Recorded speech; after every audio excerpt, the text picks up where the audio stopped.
It's so good to be back. I need to give you all a warning that this is not one of those TED Talks with motivational garbage or poetic fluff. I'm here to talk to the 19-year-old version of myself who perhaps 10 years back would have been sitting somewhere back in the audience, overwhelmed, lost, hungry, confused, and super judgmental. So if that sounds like you, I am talking to you and every single one of you. So let's go back in time. 2011, I was in 11th grade, a shy, reserved, introvert kid.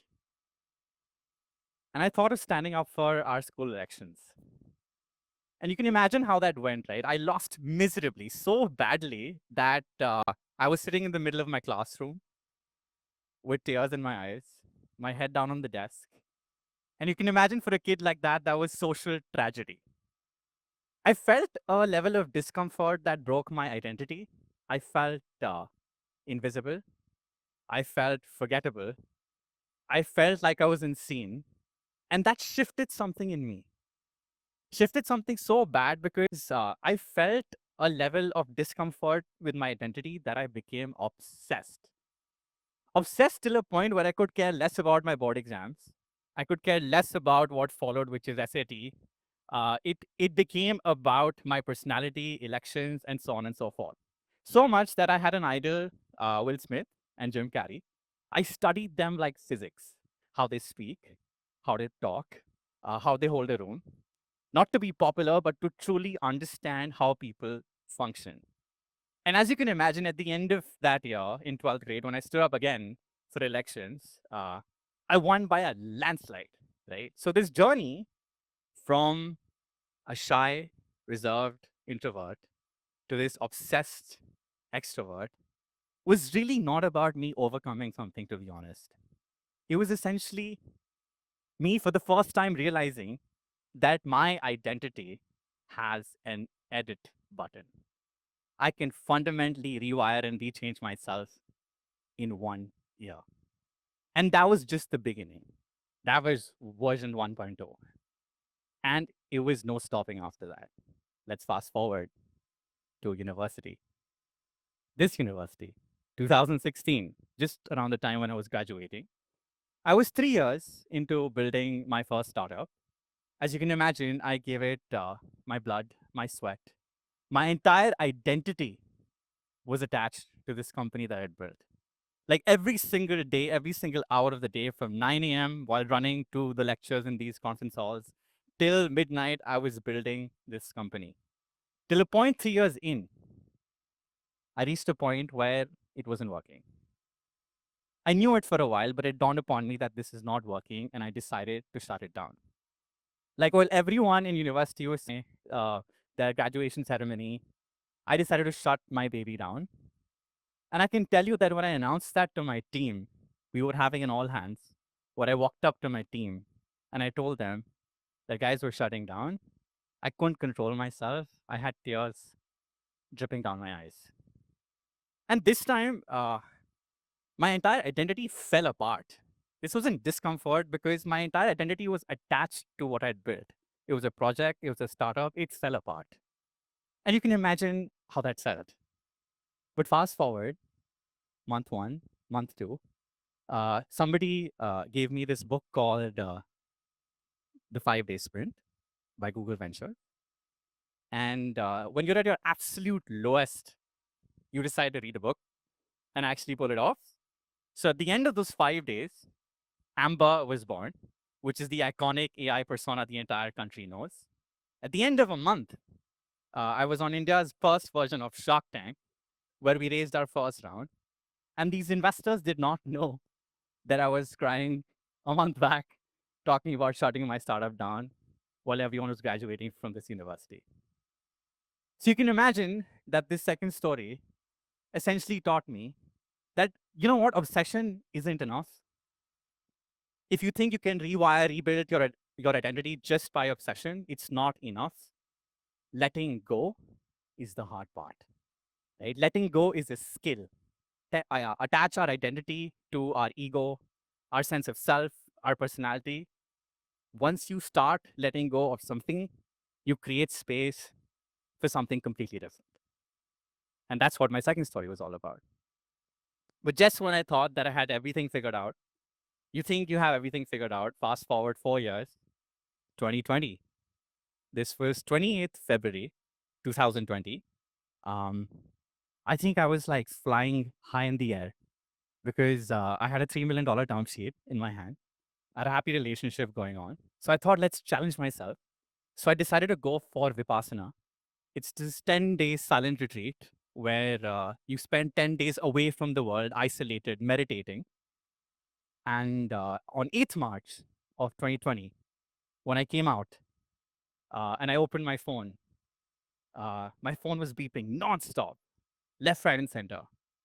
And what I read on my phone was, Tanmaya, come back, lockdowns, COVID, emergency, come back to India. You're not going to make it otherwise. And I was numb. I was like, what just happened? And think about it, a few weeks later, my term sheet got taken away from me, like many other startups. So I lost that term sheet. I was on a 0% salary, 100% pay cut. My relationship fell apart. I was in lockdown. After a voluntary lockdown of 10 days, I was in lockdown for 6 months after that. So at that point, you know what founders do? Most founders you see on stage, every speaker you see on stage, they act all calm and composed and they figured everything out. I was in pieces. I was completely shattered. And this time, the idea of obsession and letting go wasn't making sense to me, right? But what happened a few months later, when again you hit your absolute lowest, you do things you can't imagine. So, unlike the last time, this time I was sitting in my spam folder, just like, let's see what's here. And I found an email from Y Combinator in my spam folder.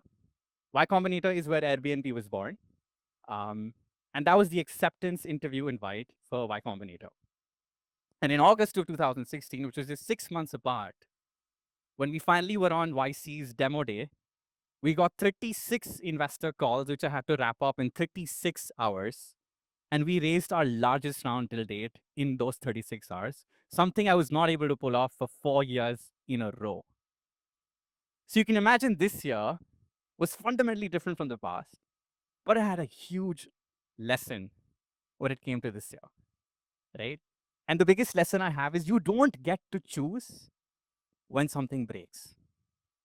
Like 2016 had the privilege of saying that, you know what, I think I need to shut down my company and do something different.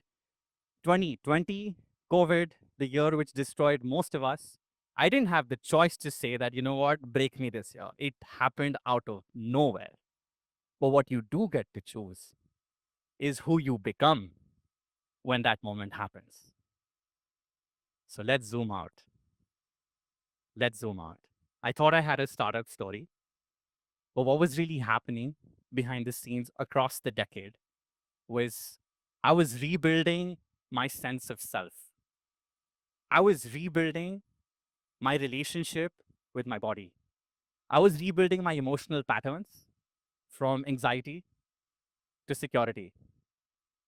I was rebuilding how I treat myself. And most importantly, I was rebuilding perspective. So you can imagine what that year was like. So as we zoom out, something I want to say crystal clear to each and every one of us in this room, there are things that I choose to talk about today. There are things I don't choose to talk about today. Life has broken me personally, professionally in ways unimaginable. But what's been common across each one of these moments? What's been common across each one of these moments is that I changed, my personality, my identity changed, and it was ready for what was coming next. So, what I want to say to the 19-year-old version of me who's sitting somewhere back, judgmental, confused, hungry, lost, is that you don't need to know where you're going. You don't need a perfect plan. It's fine. What I do need you to know, what I do need you to know is that your identity has a reset button. Your identity has an edit button. And when shit hits the fan, when things break, your personality, your identity is going to show up when it matters most. And trust me, my identity, my personality has changed so many times. I wouldn't take the current version of me seriously. My versions, my identity has had expiry dates. It has showed up when it's most important. And what matters most is when there has been a breakdown, there has always been a breakthrough. When there has been a breakdown, there's always been a breakthrough. So I've stopped asking myself those questions. What if I fail? What's going to happen next year? How can I succeed? What I do ask myself every time a breakthrough happens is who will I become next? And I can't wait to see that person. Thank you.